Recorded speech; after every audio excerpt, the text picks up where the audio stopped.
Jejel Perweswari Lumaksana ning Sirat Mojo penganten putri sesarengan ingkang sampun kepareng hangasta busana ingkang sariwaritna sinulang benang kencana pating pancelurat pating sumubyar endah hambung tansah kasinawang ya pasaraya ning Sirat Mojo penganten putri dasar Nalendra ingkang ayu endah sulistyaning warni bebasan kang cinandra turang rupa kirang candra miyosina smida dari ingkang temurun wonten ngarcapada saking kayuangan jumbring saloka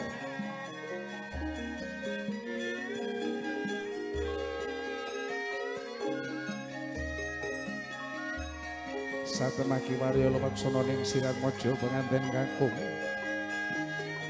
madya ingkang sampun kepareng madal paswanan saking panti Bali busana ana inggih menika wonten warnane kinarya busananing Sirat Mojo penganten kakung kang asta busana cara kaprajuritan Surakarta dening Rat kinarya jejering praja kang asta kuluk Jaladara kang songsongan sinongsong agung kinalungan sekar melatir nunci kang dados negondo harum mangambar-ambar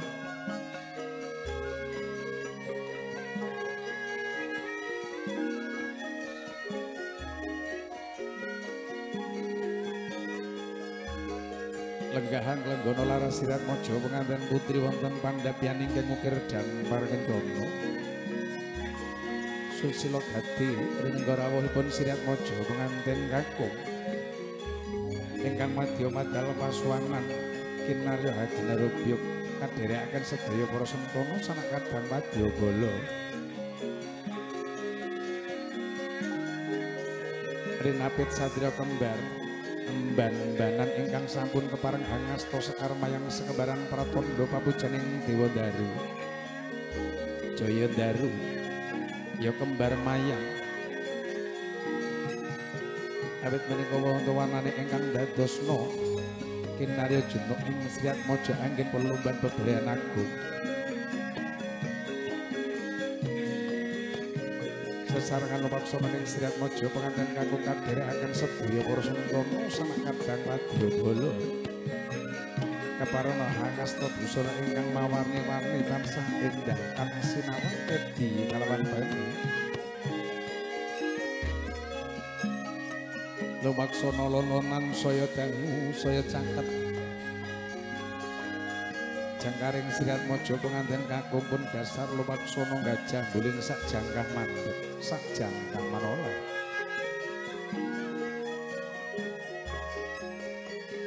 pratandha hambet lumaksana ning amung tedhaking pangati-ati laras madya kaproyah hamung tansah sesarengan sigi lodra saking sedaya para kawula ingkang nderekaken lumaksanane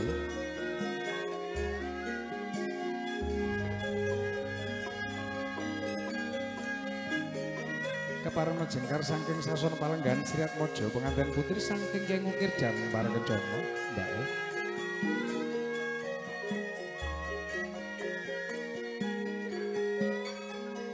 angker pengi lumaksana ning Sirat Mojo penganten putri tindak nyosang putri dumas sekembaran ingkang sampun kepareng gendong sekar mayang iya kembar mayang para pulondodok papujaning Dewa Daru Jaya Daru kinarya lumaksana ning Sirat Mojo penganten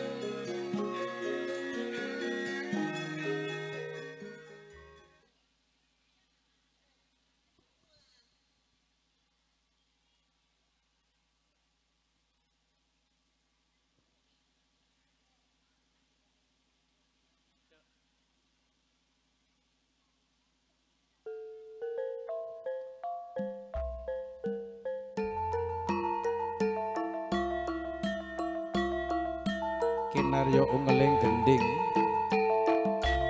dasar gending ing lokananta tinabu para dewa hamangayu saking tindakne lumaksana ning Sirat Mojo penganten kekalih pratandha pepanggihanipun ketinggal catur netra kocak ondar randir nuwuh saking katresnan agung saking busana ingkang sarya retna ketingal kinelawe astanipun Siratmojo penganten kekalih hanyalira pambalangan gantalan kang tinarani gondang kasih so gondang asmara pepanggihan Siratmojo penganten kekalihipun kepareng sinalaman asta sinuram tirta suci saking kendi pratala kang tinarani tirta setaman mancawarna ya tirta pawitosari ya tirta suci kanthi timbul ing pandonga murid dadaning kawilujengan Siratmojo penganten kalih anggen pelulumban beberan agung mugi tansah kanebahaken saking syukur taning jagat sesarengan kinarya satriya kembar saha putri Dumas sekembaran ingkang sampun kepareng hangastos karmayang sekembaran tinukaring ingkang kawilasan pratandha kawilasan kinasih ing ageng katresnan tinukaring sekarmayang menika wonten warnan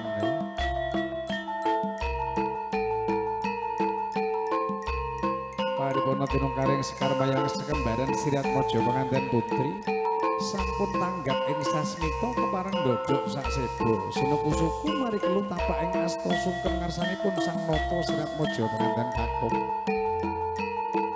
amaminta duk mugi dadosna pangayumaning kula sagung patuladaning sedaya para kawula dasi raos bombong manah kinarya kinelawe astane Siratmojo penganten kakung james mestakaning Siratmojo penganten putri jangka jumangkaing suku tinijak tigan wonten ngarsanipun tinijak ing tigan pecah blabar sawatarambaning pratandha ageng katresnaning prasetyaning Siratmojo penganten putri pun kareng basuh syukur taning tigan wonten ing suku Siratmojo penganten kakung datane pengajak mugi tindak lampahing Siratmojo penganten kakung tansah kanebahaken saking syukur taning jagat paralam tiga saking tigan pecah antiga awit menika warnane mugi ing sakmangke Siratmojo penganten kalih pinaringana wiji sejati ingkang saged rinata jalma arupa putra ingkang saleh putri ingkang salehah ketingal kinelawe astaning Siratmojo penganten kakung pun kepareng den cengkaraken swasana napak tilas ing Siratmojo penganten putri undang nuswantara jejer wonten sisih kiwanipun madya gegandengan bebasan boten ginggang sak ritma pratandha pamboyong ing Siratmojo penganten kekalih kinalungan sindur mustaka wani kaboyong Kanjeng Rama dalah Kanjeng Ibu marak switata wonten ing pertapan Hyang Ukir Dambar Kencana Mas ganti kodhok ngorek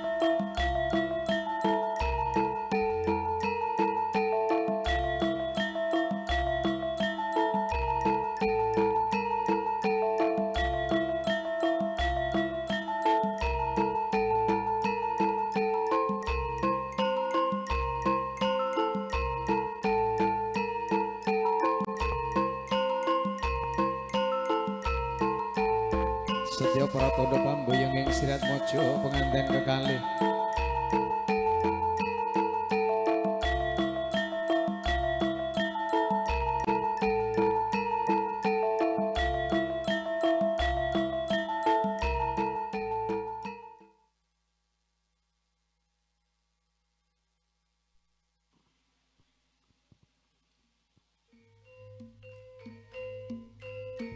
pratandha pamboyong ing Siratmojo penganten kekalihipun kepareng lumaksana bebasan kang tinarini ing ngarsa Suntalada ing madya mangun karsa tuturi handayani ing ngarsa paring patuladaning sedaya para kawula dasi ing madya winangun karsanipun Siratmojo penganten kekalih tuturi den handayani sedaya sanak kadang wadyabala kinarya Gendorbyuk Prabowo andum ing pandonga urip kawilujengan ing Siratmojo angin pelelumban beberean agung saking rinapak tilas ing Siratmojo penganten kalihipun kepareng minggah wonten ing Siti Hinggil angka sepindah Ginanturata Pratandha jejer praja dalek ing Perweswari do ingune nalika semanten senajan to dados naraja sedina ratu sedalu awrat ing kapribaden lestantun mugi hamung tansah bekti wasesa arif wicaksana. Pak cekel pundaknya tangan dua Bu monggo Bu nggih berikan doa terbaik pada putra putrinya lalu hembuskan di keningnya ataupun ubun nggih berikan doa terbaik monggo. Bismillahirrahmanirrahim. Subhanallah, alhamdulillah. La haula wala quwwata illa billahil aliyyil azim. Lenggahke sampai lenggah.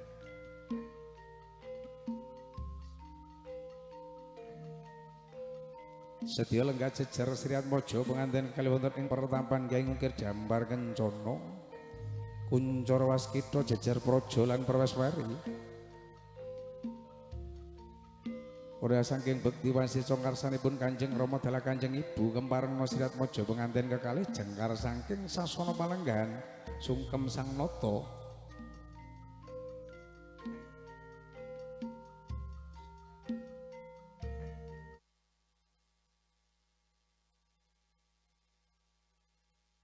Tindaking Sriat Mojo pengantin kekalih gegandengan asta swan ngarsanipun Kanjeng Rama dalah Kanjeng Ibu.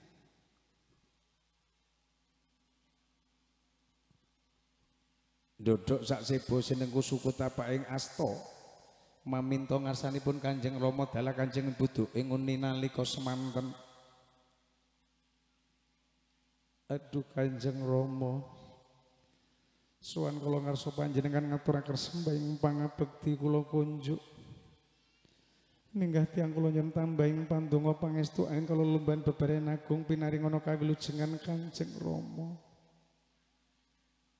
Anakku nggih kang tak tresnani. Suwanmu wis Rama tampa pangestu kuwe tampan ana nggih. Kawula tampi asta kekalih dina pundi wonten mestaka ndadosna jimat paripipun paduka Kanjeng Rama. Raos bombong panatiyang sepuh kekalih ingkang sampun nampi putra wayah. Kinarya wis waning diwasa bebasan bayi owal saka gegindungan. Agung ingkang tresnan ingkang boten tinucap wonten ing lisan kandhek wonten pandulu jangga ketingal rinata sing wis bebasan mutiara rinonce. Paripurna antur jengandika Sriat Mojo pengantin kekalih lumaksana rinapak tilas wan ngersanipun Kanjeng Rama dalah Kanjeng Ibu saking Sriat Mojo pengantin kakung.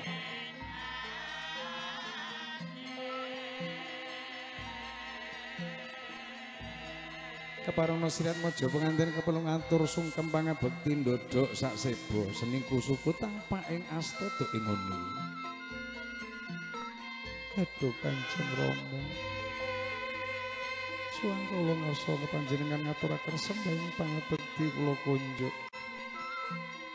Minggah nyuwun tambeng pandonga pangestu angin kula lumban bebrayan agung pinaringana ridho Gusti kang akarya dumadi Kanjeng Rama.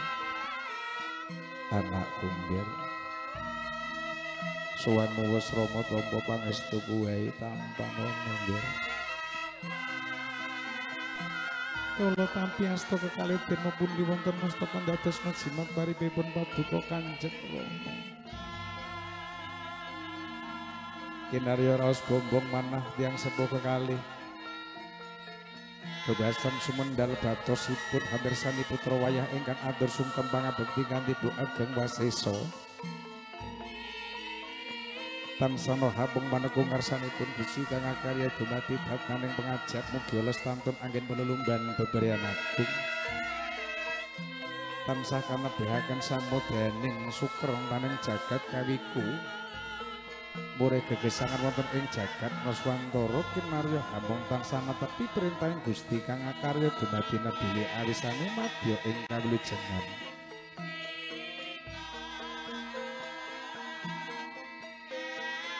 Saking paripurnaning Sriat Mojo pengantin kekalih ingkang sungkem jengandika ngarsanipun Kanjeng Rama dalah Kanjeng Ibu.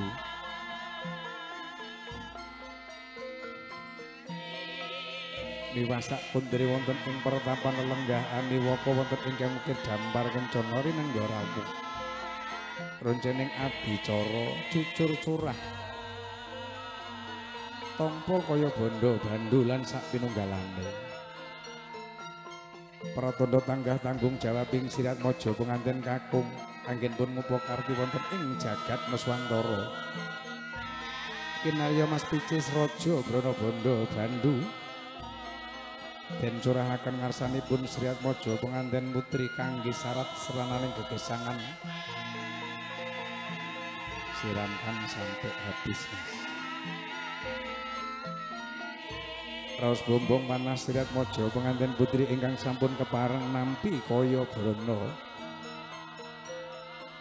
pratandha tanggah tanggung jawab ing Sirat Maja penganten kakung anggenipun langgana wonten ing jagat Nuswantara kinarya dipun tampi samodyaning boten hanguci wani mugia caketna amuraka anggenipun gegesangan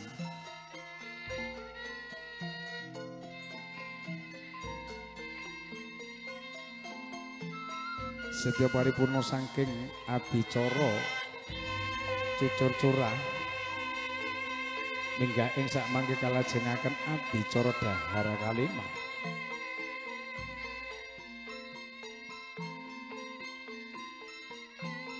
paripurna hamiwiji saking putri Doma Sekembaran ingkang angka sepindhah kinarya unjuk antung Sirat Maja penganten kekalih kabareng minggah wonten ing siti hinggil angka sepindhah Ginaturata sang putri Doma Sekembaran ingkang angka kalih kinarya asta dedaharan arupi sekul petak lelapan empal menjangan pratandha nyos gegodhongan pratandha dedaharan ingkang dipun keparengaken Gusti kang akaris dumadi ateges dedaharan ingkang halal dulangan Mas ini saling menyuap ya bismillahirrahmanirrahim sampun ya Mbak pegang piringnya Masnya yang suap sambil pegang janggutnya kita cekel piringnya Mbak ya Masnya sing nyuap tangan kiri masih pegang janggutnya mempelai wanita. Nah. Bismillahirrahmanirrahim. Pratandha sayuk saeka kapti Sirat Maja penganten angin pelulumban beberean agung. Bebasar handut runtut rebutan bakut camcut gumbergut. Gantian nggih. Ya, masih yang pegang.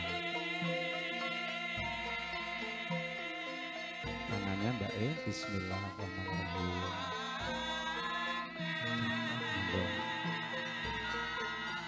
Paripurna adicara Dahar Kalimah kinarya waskita Sirat Maja penganten kekalih awit nyalirani adicara unjuk tirta wening pralamtika mugia ndadosna buncaling sukerta wonten ing bantos kang pinarandi dening Sirat Maja angin peluluban bebaran agung tansah wening manahipun wening kapribaden wening tindak lampahipun ateges hamung tansah manekung netepi perintahing Gusti kang akarya dumadi nebihi awisane madya ing kawilujengan agung.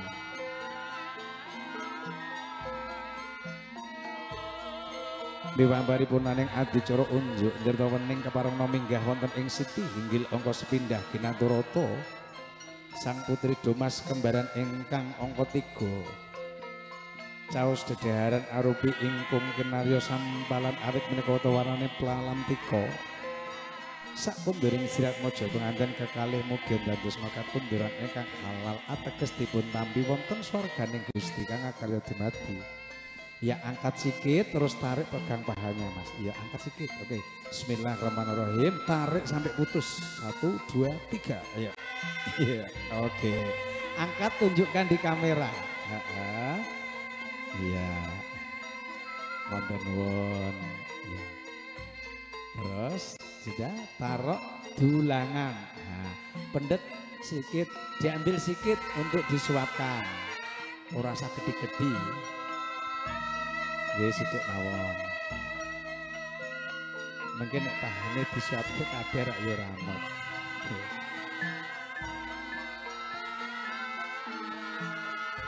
Oke, silakan dari tim Adis langsung ke pentas karena acara segera selesai.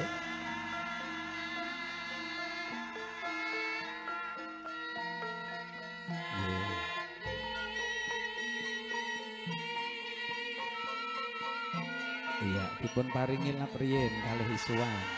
Alon-alon Mbak. Nggih. Sampun keparang minggah wonten ing Siti Inggil angka sepindhah Ginanturata putri Domas sekembaran ingkang angka sekawan. Awit samudayaning putri Domas ketingal sami menika wata warnane saking agung gumelaring busana.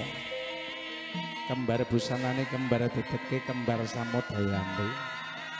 Senajan terus paning tasih timur hamong tansah cancut gumregut saruden geguyu jawil jinawil sesarengan hamong ambal warata kanthi sekeca.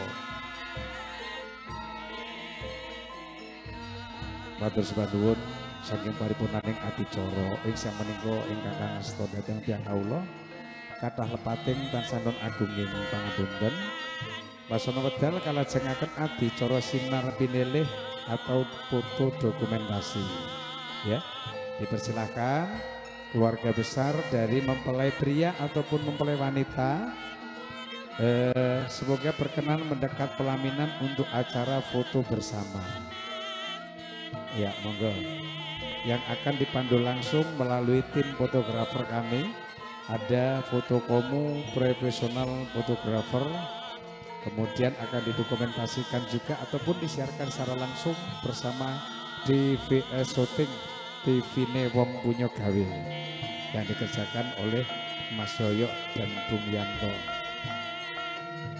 dan sekaligus melakukan salah satu kerjasama dari Galeri Atika Cantik yang sudah menjadi tim wedding organizer yang memandu seluruh rangkaian acara ini hingga paripurna nanti, dan semoga dengan kerjasama ini akan mencapai hasil yang maksimal tentunya. Sekali lagi buat keluarga besar dari mempelai pria atau mempelai wanita dipersilahkan untuk mendekat di pelaminan untuk acara foto. Kalih pasangannya masing-masing ya Mbak, ampun ketinggalan pasangannya nak foto. Sing dereng ganda tak dongakne muga-muga enggal entuk pasangan.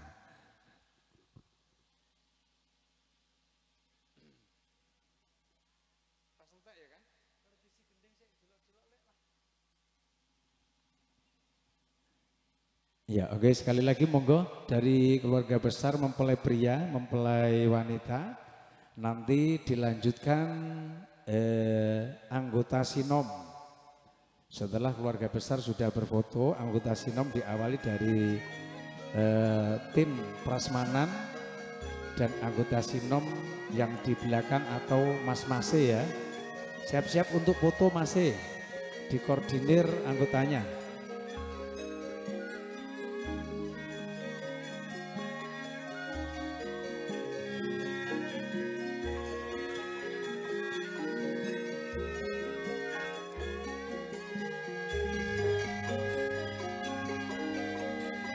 Don awet mereka wau angin kalau nyalirani adicara panggih sirat mojo penganten kathah lepatenon agunging pangapunten masana paripurnane katuran sugeng pinarak lenggah kanthi sekeca matur sembah nuwun.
Ya, oke. Dan langsung setelah keluarga besar kedua mempelai nanti siap, selesai. Siap-siap nggih Mbak I yang di prasmanan untuk foto. Kemudian mas-mase sinoman yang di belakang. Supaya nanti bisa bareng foto. Ya. Nggo kenang-kenangan seragame anyar kok dipoto ra gelem ya. Kapan lagi untuk momen ngono ya kan.